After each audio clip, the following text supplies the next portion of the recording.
The immigration enforcement agenda has really been intended to be cruel by design. From the raids that we've seen, the surge that started a year ago, to the high-profile raids and surges that we saw in Chicago, Minneapolis, in Washington, D.C., in Los Angeles, certainly, we've seen this attempt to tear people from their families and their communities. It's important for people to understand what could be happening and what is happening that's under the radar. What happens when the fight for freedom of expression becomes the fight for our democracy? That's the question driving Just Talks podcast. I'm Allie Collins. Several years ago, I began documenting the rise of political attacks on our schools and educators and their impacts on our democracy. Now I'm expanding the lens. This season, we're bringing you exclusive conversations with artists, experts, and influencers who are fighting the good fight across the country. The disinformation machine is working overtime. In order to combat the propaganda, we need to have the facts. From the local school board to the national stage, my guests and I will be breaking down exactly what's happening and giving you the tools to get involved. If you want to understand the real threats to our schools and communities and learn how to build a more just future, keep watching. The fight for our democracy starts right here. Joining me today is Li Lovett, who is currently working with American Community Media on the Aquí Estamos project, where she coordinates with community organizations and media partners to elevate the voices of immigrant communities being targeted by the Trump administration. Li is here to educate us on how federal policies and actions affect California residents, particularly in rural and remote areas. She will also teach us how inaccurate narratives about federal immigration policy and immigrant communities harm us all. She'll share what we can do to push back against misinformation and support those being targeted. Hi, Li. Thanks for joining me. I'm really grateful that we can talk. I wanted to focus our conversation on your expertise in higher education, journalism, and public policy, and specifically on immigration. How does that sound? Sounds great. So I know you started out as an educator at City College of San Francisco and a writer in the SF Bay Area. You have written about environmental justice, economic and scientific developments for KQED, SF Chronicle, PRI, and Making Contact. You're also the author of In the Lap of the Gods, portraying mass displacement from China's economic expansion. I originally met and worked with you when you were serving as a ledge aide in City Hall, working to help residents with housing and tenant rights, education, and also workforce issues. But before that, you were a longtime educator and writer at City College. I wanted to understand what inspired you to make the leap from higher ed and journalism into the crazy world of politics and policy. Well, let's see where we start. This has been a long trajectory, and if you had asked me years ago how I've taken all these steps, I'd have to try to weave a thread around, kind of weave the fabric of all these changes. I spent 20 years in public education, primarily in community colleges. I first started working at College of San Mateo, where I started a service learning program. And really, I spent the bulk of those public education years at City College of San Francisco. You can't imagine a more diverse place. I loved our students who came from all walks of life, and they needed a chance to succeed, and a second or a third, given all the barriers that students face. In California, even when you have communities with so many diverse communities and immigrants, I served a lot of folks who were at community college, not just because it was an affordable education or it gave them the opportunity to transfer to a four-year university with pathways that provided the first 2 years, the foundation, so they can go right into their majors. But I also had students who were there because they were interested in particular professions that the community colleges trained for. And we also had student leaders who were incredible activists at our campus. I can think back to my last role with the Writing Success Project, where we teamed up with usually about half a dozen English professors. And so we had embedded tutors, and then I was the dedicated counselor. So we were addressing a broad array of issues. It wasn't just a one and done counseling session. We were looking at issues around housing insecurity, whether they needed disability services, what were the financial barriers to their getting an education and moving onwards in their career trajectories. So this was really the chance for students to find themselves because oftentimes, especially if they're immigrants, they're arriving here without the models, without the guidance around what to do. And sometimes one bad word from some adult or some teacher that they trust or who has the power over their trajectory can really shape their lives. But one good word or a helping hand or a set of actions or the encouragement that comes from the people in one's life really makes a difference in that trajectory. It sounds like really rewarding work. I'm assuming a lot of your students were immigrants. How many percentage of your students were immigrants?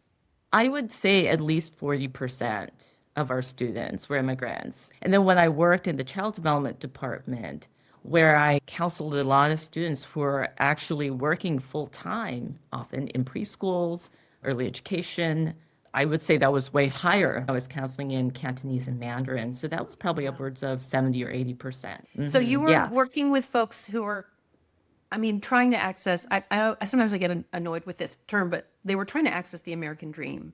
It sounds like a lot of students were going to school in order to up level their ability to actually get better paying jobs and to contribute and get into the workforce in a variety of roles.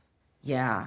Yeah, I had a lot of students who were straight out of high school or were recent high school graduates. But yes, we do see a lot of adults who are changing jobs or upskilling or actually just trying to get the classes and the credits. For example, in career tech education programs like child development, so that they can get promoted or move into managerial positions or position themselves to teach in different educational settings. So we had really this whole range of students, and they really needed guidance for, the education system where there are specific rules in the state of California, for example, around teacher credentialing. But certainly there are some very intricate rules about what it takes to go into an engineering major or architecture or nursing. Nursing was certainly very high in demand. So from the arc of what I've seen, actually from the first .com boom and bust to about 2020, we had a lot of immigrant students who went into the fields that are traditionally seen as very secure and high paying. And of course, now with AI, you see this big shift, right? Because that entry level programming job might not be there anymore. So things have really shifted. And I think what I'll say about the trajectory is that during my time at City College, we faced an existential threat when, out of the blue, City College was threatened with losing its accreditation. So this started back in 2012 and then 2013. It was a 5-year ordeal. And through this process, I learned so much about how government works, both at the state and the local levels. And we had champions, state senators and assembly people. Also, the local, our city attorney really fought for us in court. And it was through an injunction that the college was even able to stay open as we continued to fight this battle and to reclaim. We actually hadn't officially lost the accreditation, but we were threatened. And that threat would mean that if the college lost accreditation, then all the students attending would no longer be eligible for financial aid. So that is essentially a death knell. So at the time, the college served, around 70,000 students a year. And it was a really important fight, and it really kind of brought out the fighting spirit in me and the sense that we could really stand in solidarity with all our communities, that we had incredible young leaders, we had faculty, we had so many allies around the city and the state to do this. And I think that's what started to connect the journalism that I was doing as a freelance reporter and the social justice, the environmental justice causes that I was writing about, and in some cases advocating for, to what's happening on the ground when people lose, their access and their ability to, pursue their educational goals, when democracy is actually disrupted. Because during that fight, the elected board of trustees essentially were replaced by one single special trustee with extraordinary powers. And the STWEP, as the acronym goes, really had all the powers over one community college. And so there were no more meetings. There were no more decisions from an elected board. It was from one appointed individual. So as you can see, fast forward to Trump 2.0, right? There's a lot of parallels with what happens when people's voices get silenced. And those very people are the ones affected by policies that really affect their ability to move forward in their lives. I've always been passionate about social justice issues, and that started in college. But I will say it's really kind of, understanding this trajectory of where I've come from and what I am doing in this whole movement around community advocacy and democracy. Little did I know when I immigrated here with my parents that those were in some ways the golden years. I sort of grew up in the 70s and the 80s. And not only were the workers doing way better than they are now, where you see, this vast growing divide between the rich and the poor, but we were there. Organizations, nonprofits were starting at that time to provide social services and defend the rights of immigrants and so many in the community. And that was really stemming from the civil rights movement, in large part in the 60s. People were fighting those hard fights.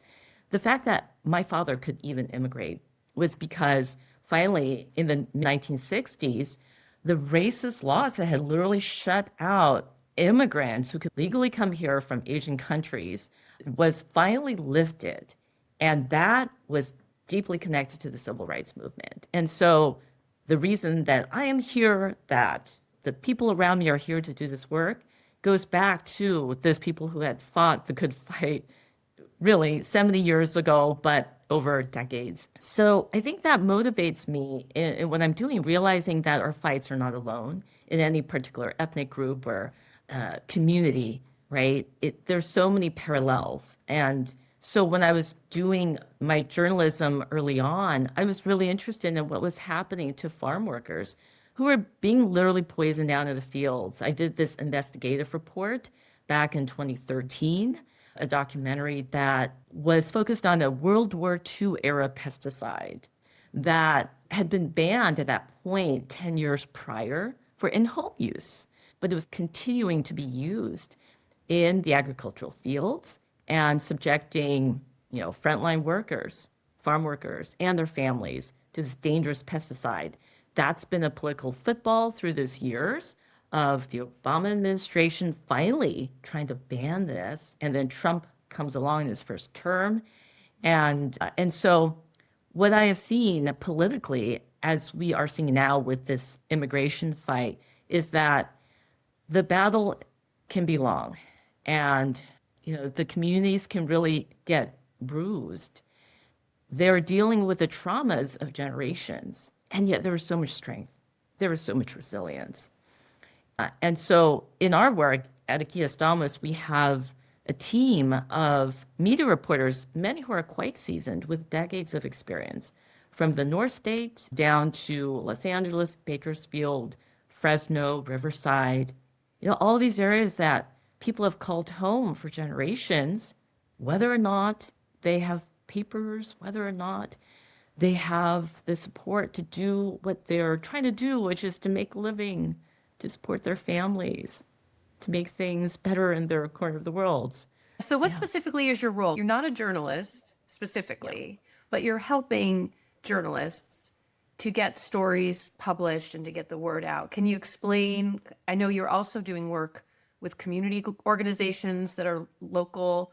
Give me a broad sense of the type of work that you're doing in this role. At American Community Media, we do have a newsroom, and we also have a whole number of projects where we try to elevate the voices of communities of color, in particular immigrants, Well, for example, that's through the Stop the Hate campaign that California has.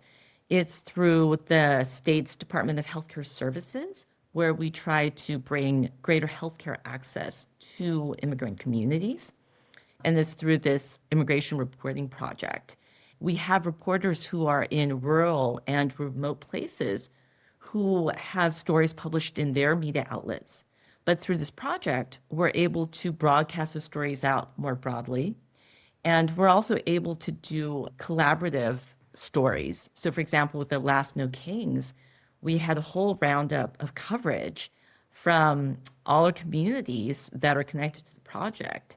And just in tracking the growth of this protest movement, I saw that every one of the 10 partners had No Kings rallies in their communities. That's something where we see that we have so many individual and specific issues going on in communities, but we are united more broadly by the challenges that people are facing economically and certainly from a human rights perspective.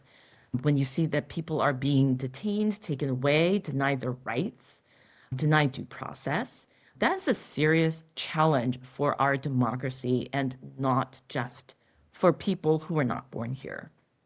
So you're helping to elevate these stories. I'm interested in knowing, what have you learned that has stood out for you about the immigrant experience now, and also maybe what's the same and what's different as you look at such a diverse state such as California, where there are really it's a huge state and there's a lot of micro communities. There's commonalities and then there's also some distinct differences. I would love to hear what you've come to learn in talking with folks. Sure. I think one theme, of course, is that knowledge and transparency are vital tools for democracy. And so when communities that live in isolation, when people are too strapped and too stressed by work to be able to pay attention to what's happening more broadly, that breeds conditions where people's rights can get taken away.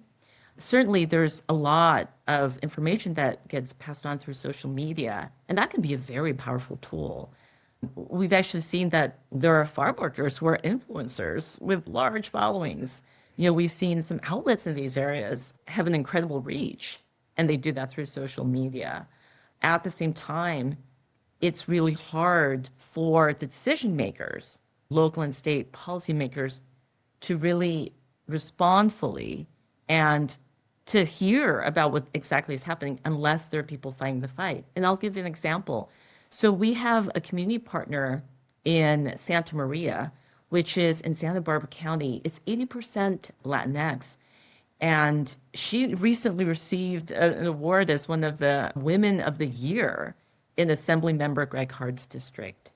She has a media platform called Tu Tiempo Digital. It's all in Spanish. And she's such a fierce advocate because she gets out there and organizes food banks. She's constantly educating the community. She has the trust of the community.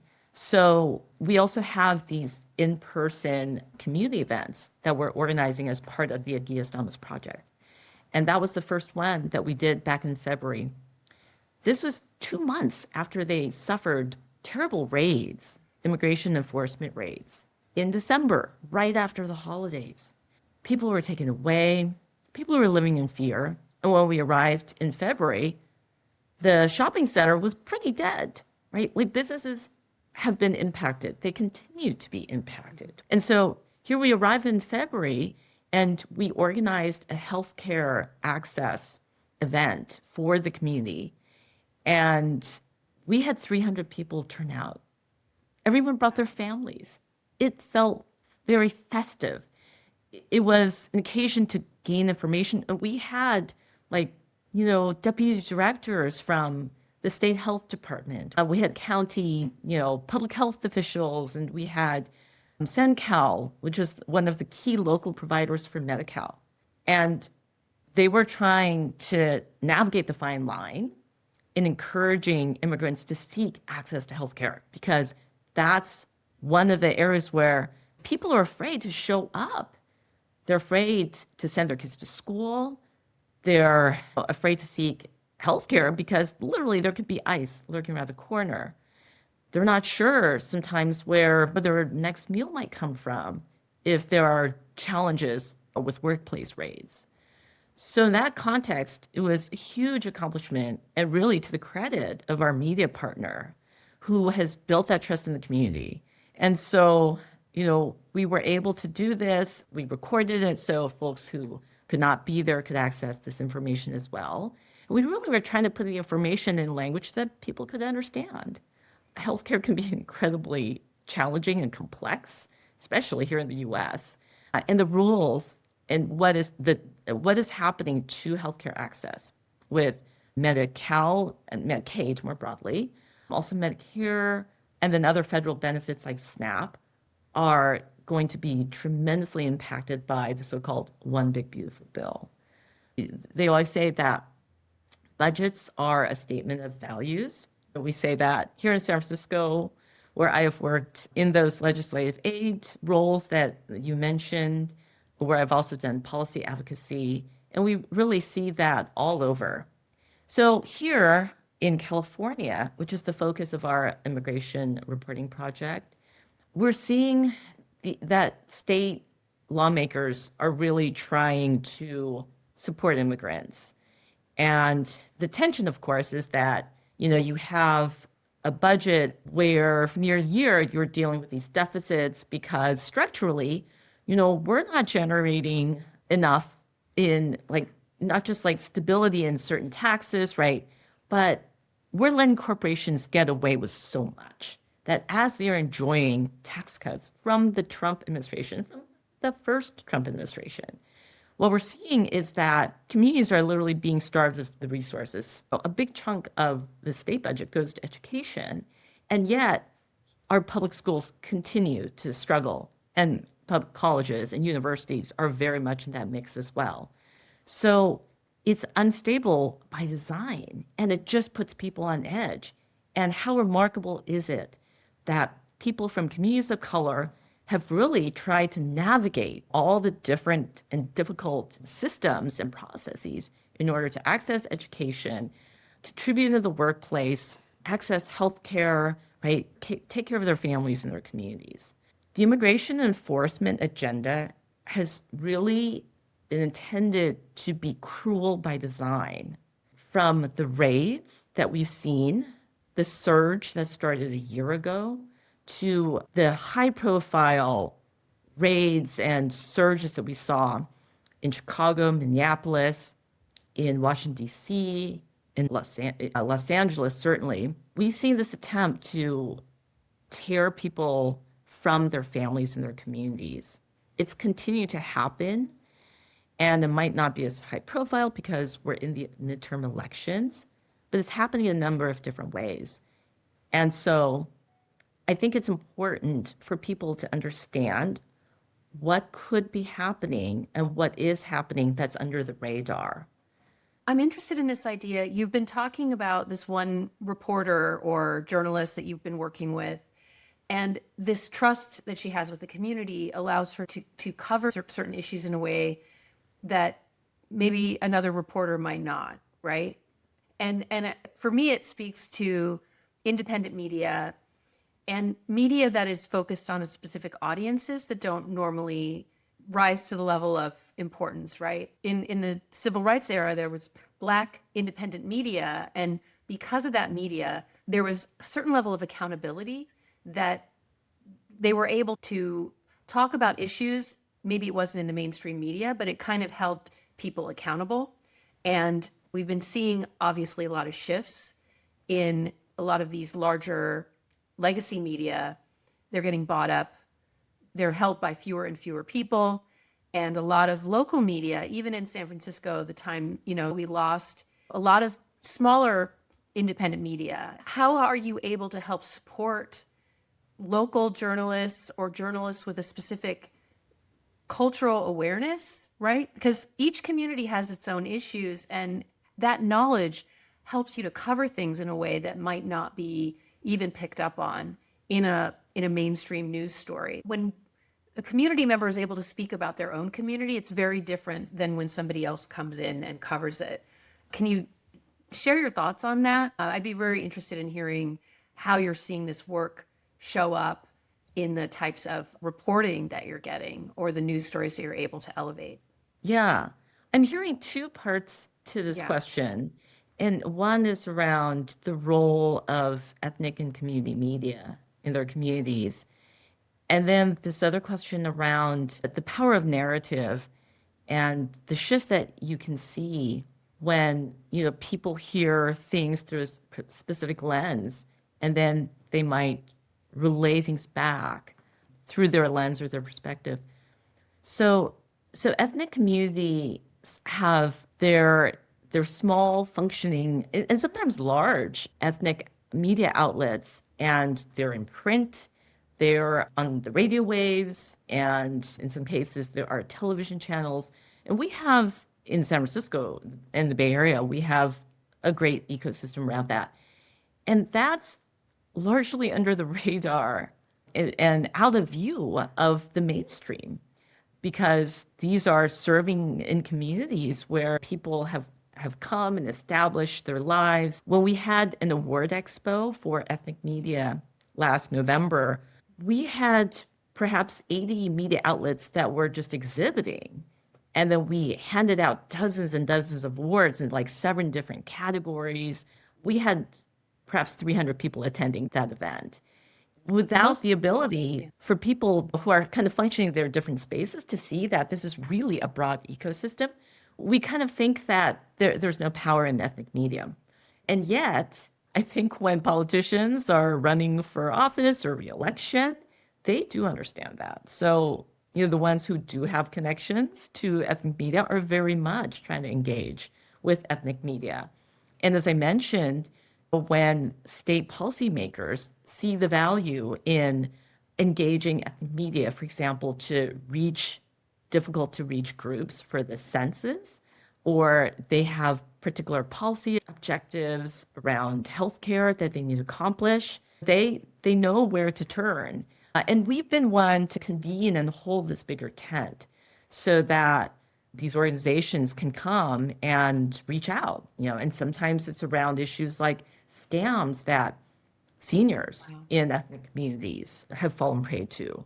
And so there's a whole range of areas where ethnic media really has that expertise because they're embedded in the community. They often live in those communities. And as to the narratives, I think there's been a real struggle because ethnic media is trying to survive. The outlets, we work with some freelance reporters and also some small outlets, and they're all struggling on these shoestring budgets. Sometimes they're actually able to get fellows through this UC Berkeley journalism project. But in general, it's very difficult to keep up a newsroom. Generally, it's digital, although some of our partners more broadly still do print. And so I'll speak a little bit more to that as well, because what we've seen just in the year that I've been running this project is that recently, like literally in the last couple of weeks, La Opinión, which was like one of the oldest in-language newspapers serving the Spanish-speaking community, essentially has been hollowed out. And so people have lost their jobs, very seasoned reporters. Granted, LA is real huge, but there are so many communities where there are stories that you wouldn't find if you're just looking at the LA Times or looking at media more broadly, trying to cover what's going on in this huge metropolis. And papers like La Opinión have been doing that for decades. We also saw that with La Vida en el Valle, which essentially got folded into Fresno Bee, which is one of the McClatchy papers. And so everything has, been threatened to fall into this, big media conglomeration that ends up not serving the local communities as well as they used to. So what can people do, right? Like when they kind of lose the authenticity of that voice.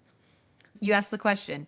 We're seeing all these local independent media and then specifically ethnic media are struggling. What are some things that people can do to support the work that is, the people that are there, who've been there and are trying to still serve their community?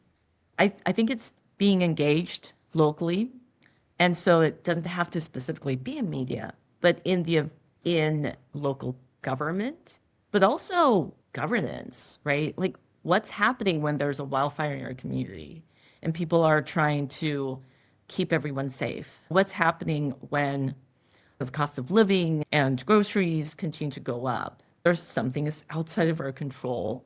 But let me give you an example. Shasta Scout has been one of our amazing partners because they're really doing the investigative reporting that helps people to understand what's happening with local elections. You just go to their website, you can see the drama because it's the deep red part of California.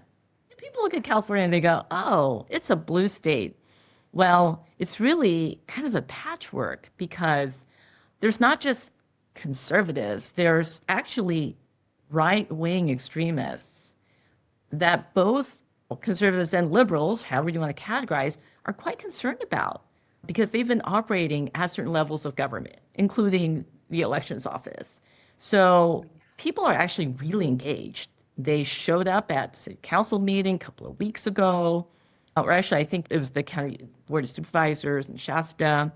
Their media, Shasta Scout, sees a lot of engagement on their news articles about these issues. And it's challenging for these reporters to cover the stories because they themselves can feel under threat, right? Press freedom right now is at stake, as well as our democracy. But they're fighting that good fight. And so they've also been ones to uncover these issues around immigration enforcement that are not in line with the California Values Act, which makes California a sanctuary state. People might not know that their local sheriff's office might actually be collaborating with ICE. If you recall back to the raid of Glass House Farms, it was, I think, early fall or late summer last year. There was one death where the farm workers were experiencing this terrible ICE raid. And what happened, as we heard at the Immigrant Day of Action in Sacramento, was that one community leader on the ground was literally seeing the deputy sheriffs showing up in their cars in droves. And so the First Amendment Coalition had assisted and was able to sue and get the sheriff's office to turn over public documents. Like you're supposed to respond to these documents and show what exactly was happening with the communications between local law enforcement and federal ICE and Customs and Border Patrol when they're involved. So there's actually a lot more collaboration that's going on than is allowed by the state sanctuary law. I don't need to go into the weeds around that, but what happened in Shasta was that they filed these public records requests, and it took months for Shasta, the county sheriffs, to turn this over. But absolutely, they were showing that people were being denied their rights or knowledge that when they ended up in jail, that some of this information was being turned over to ICE. So ICE will have these like detainer requests. And sometimes, it's to ask the local sheriffs to hold them. And there are certain provisions around whether somebody is there for because of some criminal engagement, et cetera. Regardless, there's a lot going on behind the scenes where you have the attempt to collaborate. And the crazy thing, and this is written up by Shasta Scout, is that their county sheriff had actively sought collaboration with ICE. Wow. And it was the ICE program officer who said, wait, I think you have the state sanctuary law in California. And so this all came out in the public documents. And the sheriff has continued to say, like, well, I believe in supporting federal law enforcement and we'll do what we can within the bounds of state law. And more broadly around the country, you're seeing a 10-time increase in these local law enforcement agreements where they are cooperating with federal law immigration enforcement. It's called Section 287G. So there is so much more that people can look into. And so for folks who want to actually kind of dig into the weeds, you can file FOIA requests. You can file public record Act requests. Sometimes you can work with journalists who may or may not have more experience doing that. So that's another avenue to try to get more information, more transparency. So I think, that's a first step, knowing what's going on. And then, building your community and the sort of the muscle to be able to speak up when these things are happening. I really appreciate you referencing people outside of California seem to think the whole state is blue. It's just a blue state. And there is a lot of, like you said, a patchwork. And there's some places that are purple. And there are, I have friends who are down in Riverside. That's where Sheriff Chad Bianco is. I learned about him through parents who've been organizing there to push back on Moms for Liberty school board members who've been trying to ban books and things like that. And he's now running for governor.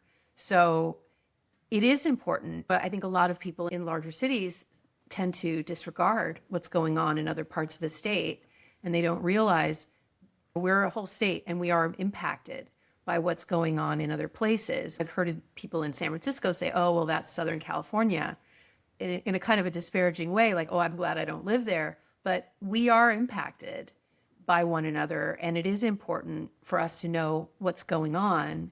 And definitely on a local level, there's a lot of stuff that people, it sounds like this local news coverage is talking about. So local folks can then take action to push back and hold their elected officials accountable. I think it is kind of overwhelming when you look at the federal government, but there's a lot, showing up at your local city hall or your local town hall, your voice actually has a lot more impact. And I'm just wondering, you have been involved in San Francisco City Hall, right? You've seen policy in action. You've seen people express their support or disagreement for different issues. And San Francisco is a fairly large city, but even there, people feel like their voice should be heard, and there are a lot of conversations that happen. I'm just interested in hearing your thoughts on this idea of getting involved on a local level and the impacts that people can have when they just make an effort to get informed and make an effort to show up at some of these meetings and make their voices heard. I think that Shasta example really shows how people can engage and they might not get the results right away. There have been a number of issues where local officials have made sort of racist comments. There was another article about that where there were a lot of students from Hong Kong at this flight school because that flight school found Shasta a really good place to operate. And they've managed to recruit folks from other countries who have come here. And local officials have made these comments claiming they were colluding with the Chinese government, et cetera, without any proof. And, the community has been speaking out, trying to defend. Unfortunately, the damage can be done when you have local officials who have a lot of power, the power of the microphone, but also the power of the purse.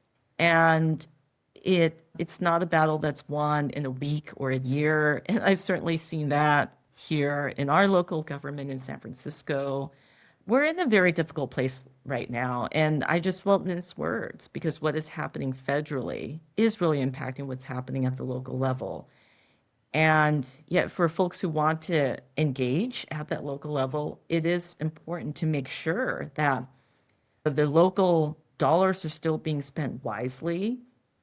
For example, right now, the budget process in San Francisco is happening where the mayor will release a budget in about 2 or 3 weeks.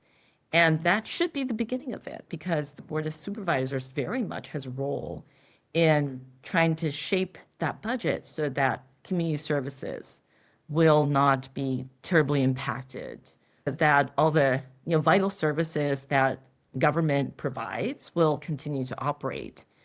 And yet what we've seen locally too is that when you have particular voices that are louder than others, then sometimes it's the communities that get shut out.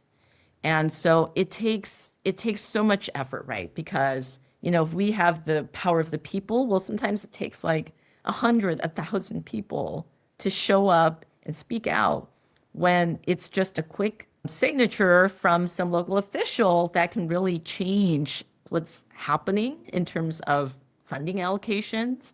And those are fights everywhere.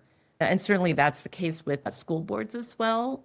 That's also a really vital and important place for people to show up to determine how budgets are allocated and also how contracts, which are sometimes really obscure, are being handed out. And sometimes it's not illegal, but handed out to organizations that might not have been properly vetted or might not really be serving the greater good in a way that school district needs. So I think it is really, really important for people to get engaged at the local level. And I'll tie this back to immigration as well. So as you may have seen in the news, there had been a prolonged shutdown that just affected the Department of Homeland Security. And of course, that got people stuck at the airports, and because those are all parts of DHS, along with ICE and Custom and Border Patrol.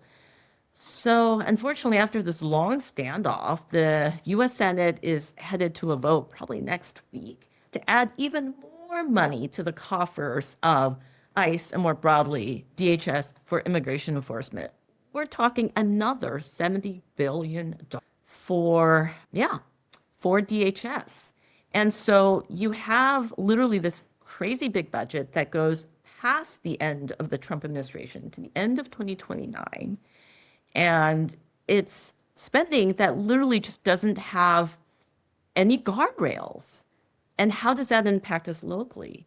Well, they're literally on this spending spree, right? It's going into immigration enforcement, trying to recruit all these officers, training them quite poorly, and also using all these surveillance tools that are being deployed against both immigrants and U.S. citizens. And there's a whole prison industrial complex, we've heard that term, that's morphed into what I'm calling the detention industrial complex, literally industrial.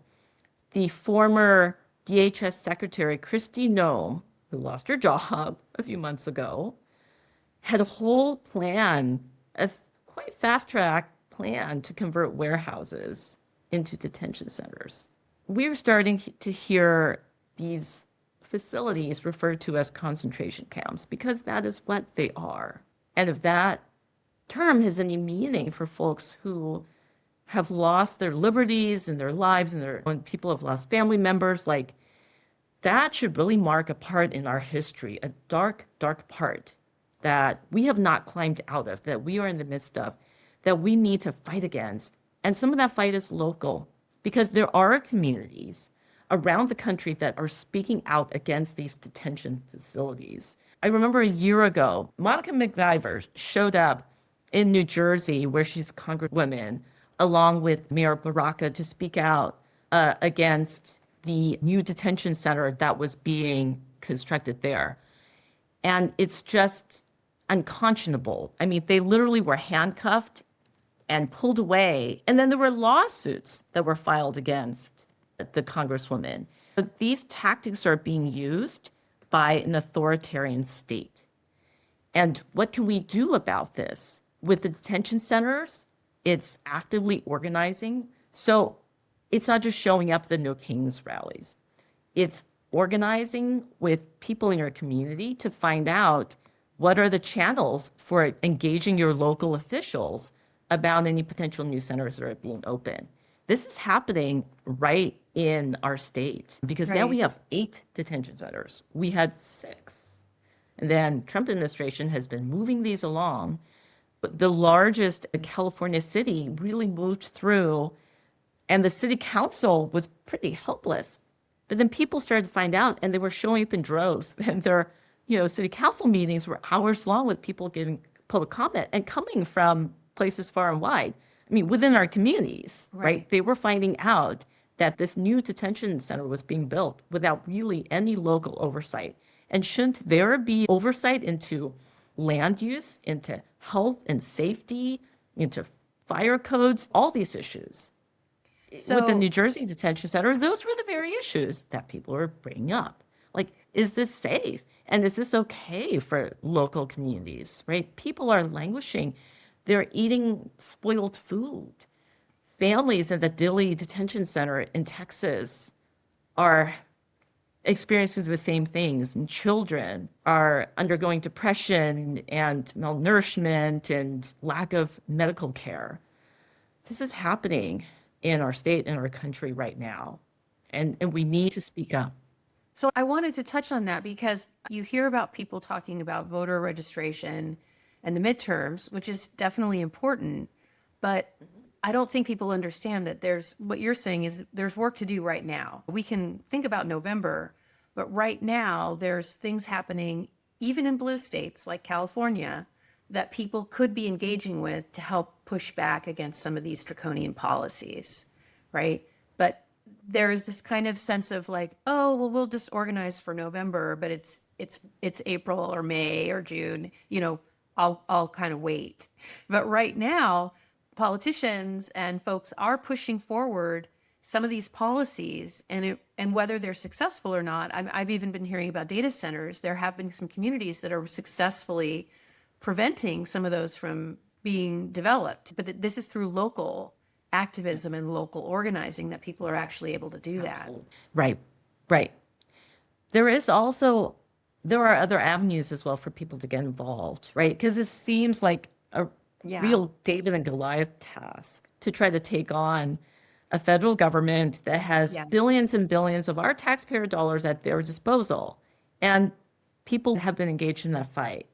But I think more locally too, it's paying attention to what is happening to immigrants in our communities, right? And certainly there's a lot of networks to support the undocumented community, for example, the Rapid Response Network. So find a local rapid response network and see how you can help in terms of sharing the Know Your Rights, or just making sure that the schools, churches, hospitals, and clinics are safe from detention actions. There's also something that's quite insidious, but happening as Trump is finding other avenues to accomplish their deportation agenda and quotas. And that is that legal immigrants are losing status. So this impacts so many millions and millions of people, many who have been here like 10 and 20 years.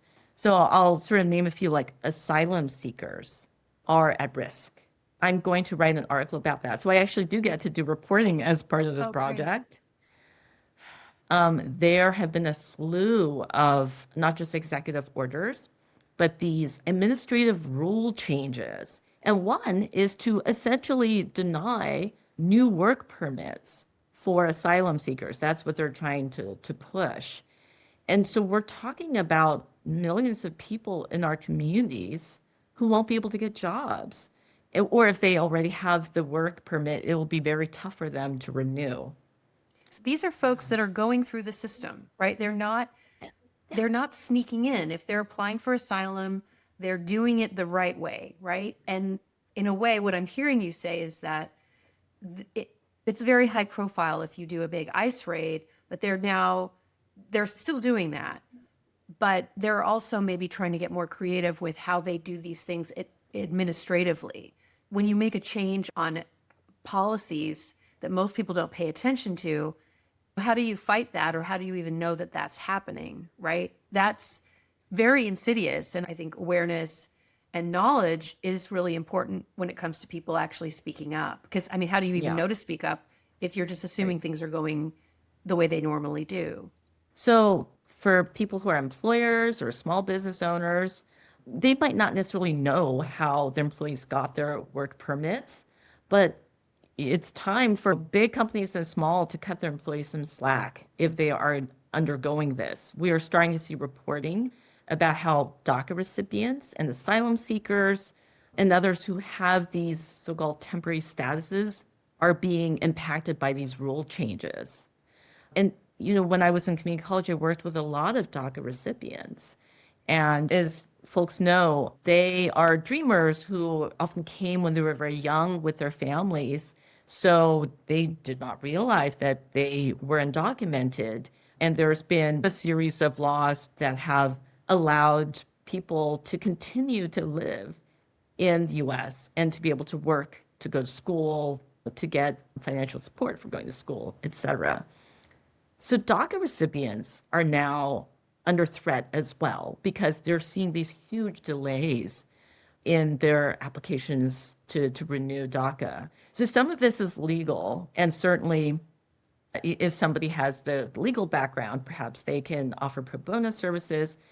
But I think the awareness is at the community level that folks are being impacted by their abilities to go to school, to find work, or to retain their work. And so I think there's some really good organizing to push back against companies, especially I think in healthcare.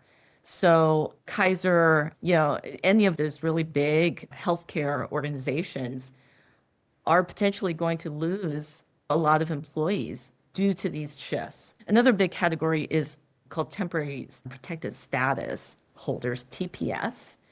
And right now there have been very active court fights around TPS holders from 13 countries, and they came here because of political turmoil or war in their countries or natural disasters. So what was in the news recently was that Haitians and Syrians had their TPS status just revoked by the Trump administration. You have to wonder how legal it is to do that. And while these statuses have been supposed to be temporary, the reality is that there have been ongoing political struggles in these countries. And so every reason really to continue upholding this program for people here in the US. This went to the Supreme Court. There will be a decision coming out as to whether Trump was authorized to do this. But the reality is people are then left holding the bag because they came through the legal pathways. They've been doing everything right. The processes are complicated. The immigration courts have been bogged down for a couple of years. The system actually needs reform by actually bringing in more resources. But the Trump administration has starved this whole legal pathway and all the programs of the resources while it's stripping people of their status and their ability to work. So these are local issues that we can pay attention to, and it's part of a national struggle we are dealing with right now. So how can people find out more about some of the local news outlets or your larger, broader news outlet? How can people get involved in becoming consumers of the media that you're producing and maybe even support more of it? Sure. Well, you can start with our organization, which is AmericanCommunityMedia.org. Okay, and I'll post And that down in the description below so people Okay. can access it. Yeah. And then our initiative is called Aquí Estamos. So there's a pull down menu and you can go to initiatives and it's called Aquí Estamos. Also, one way to keep abreast of things that are happening is to go to our briefings page. We do have a YouTube channel, and then every Friday we have what's called newsmaker briefings. So we'll usually have 5 or 6 dozen journalists who will hear and ask questions of a panel of experts on a full array of issues. It can be about immigration, it could be about healthcare access. Actually, I think you'd be interested in the one this Friday at 11 a.m. Pacific time. It's Erasing the Black Vote in the Deep South.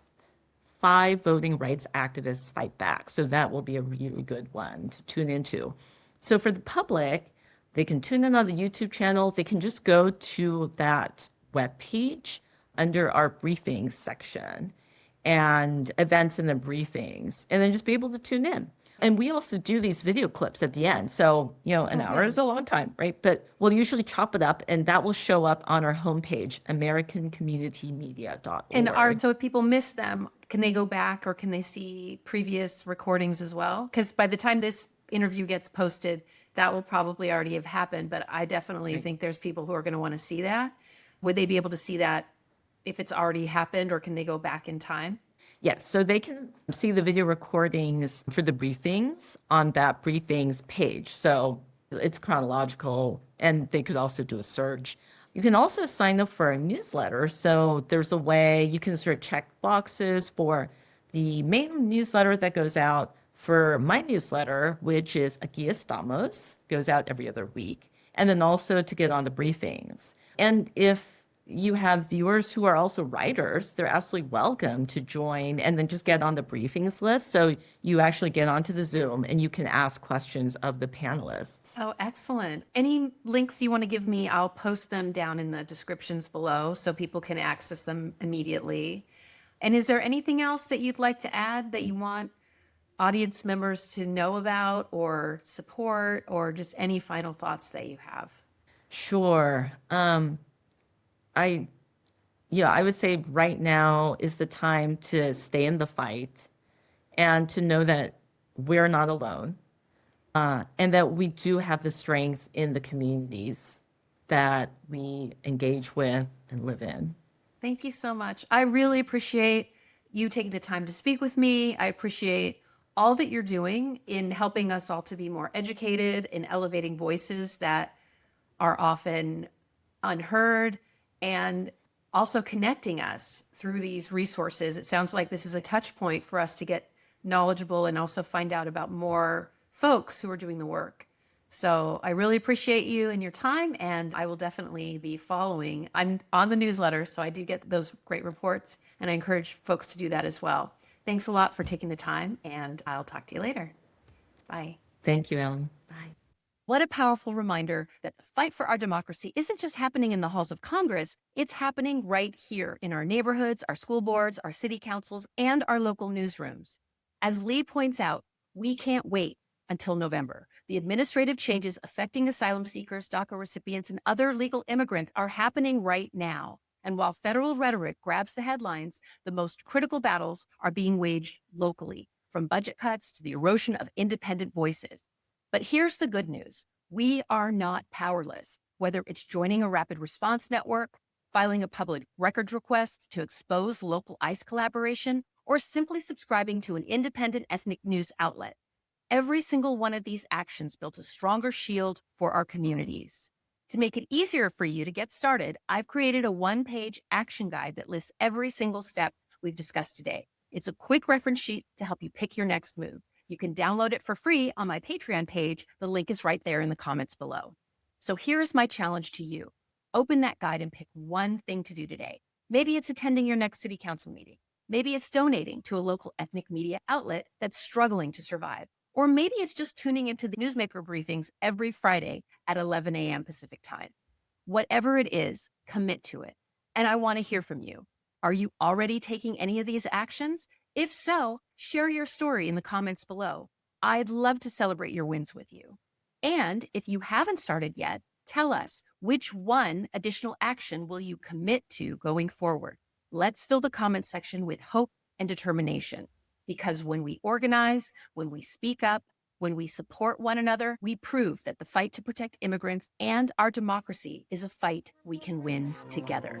Just Talks podcast is produced by me, Ali Collins. I'm an educator, writer, organizer, and parent. I created this show because we can't wait for someone else to save our schools or our democracy. We have to do it ourselves. This podcast is free, but independent media isn't cheap. If you value these conversations, please consider becoming a supporter on Patreon at patreon.com/Just Talks podcast. Your support keeps the lights on and the mic open. Second, we need to get off the digital plantation. Support independent media. I also encourage you to create your own content.